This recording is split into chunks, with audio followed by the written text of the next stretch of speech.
Hello everyone. आज हम बात करेंगे कि हरियाणा का न्यू एग्ज़ाम पैटर्न क्या है और भारत की बेटी है जिसने टोक्यो ओलंपिक में भारत को प्रथम सिल्वर पदक दिलाया है और मीराबाई चानू, उसके बारे में बात करेंगे। हल्की सी हाईलाइट हाईलाइट बात करेंगे, थोड़ी थोड़ी, जैसे टाइम कम लगे। ठीक है, तो सबसे पहले बात करेंगे हम मीराबाई चानू के बारे में। मीराबाई चानू है जो मणिपुर से संबंध रखने वाली है और 49 किलोग्राम में वेट लिफ्टिंग में खेलती है और टोक्यो ओलंपिक 2020 में भारत को प्रथम सिल्वर पदक दिलाया है। अब ये टोक्यो ओलंपिक में हो रहे हैं, समर चैंपियनशिप हो रही है यहाँ पे ये। और अगर हम मीराबाई चानू के खेल जगत के बारे में बात करें, 2014 में जो कॉमनवेल्थ गेम हुआ था उसमें ग्लासगो में हुआ था वो, तो उसमें हमें क्या दिलाया, हमें गोल्ड मेडल दिलाया। और 2018 का कॉमनवेल्थ गेम हुआ था उसमें हमें सिल्वर मेडल दिलाया। और अगर हम वर्ल्ड चैम्पियनशिप की बात करें तो 2017 में हमें गोल्ड मेडल दिलाया है। और अगर हम एशियन की बात करें तो 2020 में हमें ब्रॉन्ज मेडल दिलाया है। और अगर हम 2020 में टोक्यो ओलंपिक की बात करें, समर टोक्यो ओलंपिक के, तो हमें सिल्वर मेडल दिलाया है। हमारी प्रथम मेडल है भारत की झोली में डाला है, बड़े गर्व की बात है हमारे लिए। अ, अगर हम इसके भाई खेल रत्न से सम्मानित हो चुकी है, पद्मश्री से भी सम्मानित हो चुकी है, तो ये चीज़ हमारे लिए बहुत इम्पोर्टेंट है। और 4 साल तक भाई हमें बड़े अच्छे से याद कर ले, एक बार याद रखना पड़ेगा इसको। ठीक है, तो एग्ज़ाम में पूछे जाने का बहुत बहुत अच्छे चांस है, खासे चांस बन जाते हैं मीराबाई चानू के बारे में। अच्छा, 2014 में और 18 में जो गोल्ड कोस्ट ग्लासगो और गोल्ड कोस्ट में हुई है कॉमनवेल्थ गेम, इसने उन्हें 48 किलोग्राम में 48 केजी में भारत में खेला था। और 17 और 20 में दोनों जो एशियन, 20 में एशियन और टोक्यो हुए हैं। और 2017 में वर्ल्ड चैम्पियनशिप में इसमें 49 किलोग्राम में पार्टिसिपेट किया था। ठीक है, तो इसके बारे में थोड़ा हल्का हाईलाइट हो चुका है। अब बात करते हैं हम हरियाणा की जो न्यू एग्ज़ाम पैटर्न है, जो वो कैसे किया है और किस भार पे किया है। अब हम ये देखेंगे क्या क्या किया है। ठीक है, अगर हम बात करें संबंधित विषय की, क्योंकि यही चीज़ बड़ी खतरनाक है, तो भाई इसके बारे में बात करना पड़ेगा हमें थोड़ा सा। इसके बारे में बात कर लेते हैं। तो संबंधित विषय है, उन्होंने साफ साफ बोला है कि 30 से 35% के बीच में हमें क्वेश्चन पूछेंगे। तो सिंपल सी बात है, 27 से 34-35 क्वेश्चन पूछे जाएंगे। ठीक है, और अगर हम हरियाणा की जी बात करें, जी हरियाणा जीके की बात करें, तो 25 नंबर का पूछा जाएगा बिल्कुल। ठीक है, अगर हम साइंस की बात करें, इंग्लिश की बात करें, हिंदी की बात करें, कंप्यूटर की बात करें, ठीक है, और जीएस की बात करें, तो ये 5-6% इसमें से पूछा जाएगा, 5 5 नंबर या 6 नंबर के आसपास। ठीक है, तो हमारा 90 नंबर का पेपर होगा।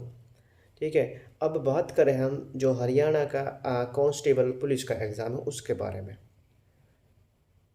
तो भाई संबंधित विषय है जो, इसके अंदर क्या पूछा जाएगा, इससे अंदर क्या पूछा हरियाणा पुलिस के अंदर, आईपीसी, सीआरपीसी और मूल संविधान। ठीक है, इनके बारे में बिल्कुल पूछा जाएगा 30 से 35 नंबर के बीच में। अब बात होती है कि वो एग्ज़ाम तो 7-8 तारीख को है, पूछा जाएगा या नहीं जाएगा।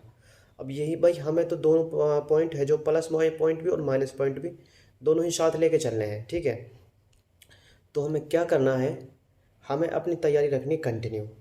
मेरे हिसाब से तो नहीं लगता कि वो पूछेंगे। ठीक है, पहले एग्ज़ाम में क्या होता था कि 2 या 3 नंबर की आईपीसी वगैरह पूछ लेते थे और बस ख़त्म। और अब उन्होंने साफ साफ बोला है कि हम 30 से 35% के बीच में आईपीसी, सीआरपीसी और मूल संविधान, मूल विधि, वो पूछेंगे कि ये जो हमारा जो यूपी के तर्ज पे हुआ है, जैसे यूपी में हुआ है ना, यूपी में दरोगा के पूछ रहे हैं, उत्तर प्रदेश में, तो ऐसे ही एग्ज़ाम नीति अपनाई गई है यहाँ पे भी समृद्ध विषय।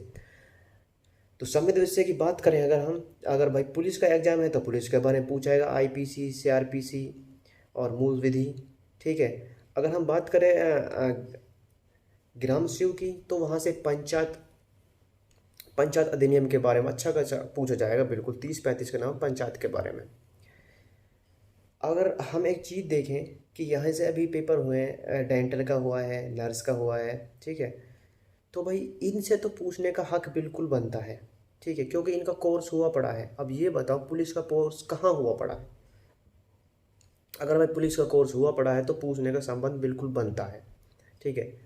तो भाई उन्होंने एक बात साफ साफ और बोली है न्यूज़पेपर में, आप न्यूज़पेपर सबने पढ़ी होगी, कि 7 और 8 तारीख से ये चीज़ हम लागू कर देंगे, ठीक है।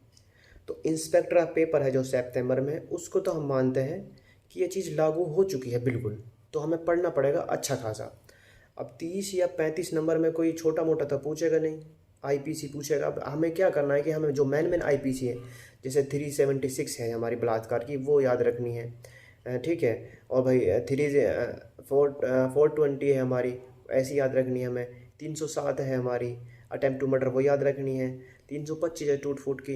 144 है, मतलब जो हमारी मेन चीज़ है ना, वो बिल्कुल ही पूछने का चांसेस बहुत ज़्यादा बढ़ जाते हैं, ठीक है। लूटपाट है, डकैती है, यहाँ से बिल्कुल ज़्यादा पूछने को अच्छे खासे मिलेंगे, ठीक है। अब मूल विधि के बारे में, भाई संविधान के बारे में बिल्कुल पूछने का बढ़िया एकदम चांस बन जाएंगे, बिल्कुल बढ़िया पूछने का एकदम। अब छोटी सी अगर हम इस टॉपिक को यहाँ रख के अगर बात करें हरियाणा पुलिस पे, तो भाई अगर पेपर बन गया तो भाई वही चांसेस सिंपल है, मुश्किल 2 या 3 नंबर में आईपीसी पूछेगा, ठीक है। अगर पेपर नहीं बना तो भाई तैयारी हमें करनी पड़ेगी अपनी कंटिन्यू। हमें क्या करना है, हमें हरियाणा जी के और जो हमारी आईपीसी है, सीआरपीसी है, मूल विधि है, इनके बारे में अच्छा पढ़ना पड़ेगा डिटेल में।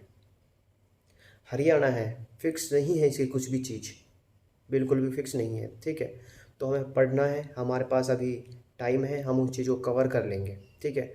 तो भाई 7-8 से जब बोल रखा है, हो सकता है भाई ऐसा भी हो सके, क्योंकि वो बोलने कि जिसने एग्ज़ाम बनाया है कि हमने एग्ज़ाम बना दिया है, चेयरमैन साहब आप अनाउंसमेंट कर दो, ठीक है।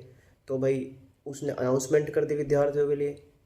उन्हें भी खतरा होता है कि भाई हमने ये चीज़ पहले बताई ना और डाल दी इतने सारे क्वेश्चन, कि जो बच्चे हैं वो केस कोर्ट ना पहुंच जाए, ठीक है। तो हम अपनी तैयारी कंटिन्यू रखनी है। कंप्यूटर है, रीजनिंग है, मैथ्स है, इंग्लिश है, हिंदी है, जीएस है, बिल्कुल एज इट इज़ ही तैयारी रखनी है जैसे हम कर रहे हैं। बस थोड़ा सा एक्स्ट्रा टाइम है आईपीसी, सीआरपीसी और मूल विधि के बारे में थोड़ा एक्स्ट्रा टाइम दे देंगे, वहाँ से वो चीज़ कवर हो जाएंगी। हमें बिल्कुल भी पैनिक नहीं होना है, हमें जो पढ़ रहे हैं वो ही पढ़ना है, बस थोड़ा सा एक्स्ट्रा टाइम देना है, ठीक है। और अपनी जो हमारी चल रही है हमारी तैयारी, इसको कंटिन्यू रखो आगे। और आपके लिए ऑल द बेस्ट, अच्छी तैयारी रखो।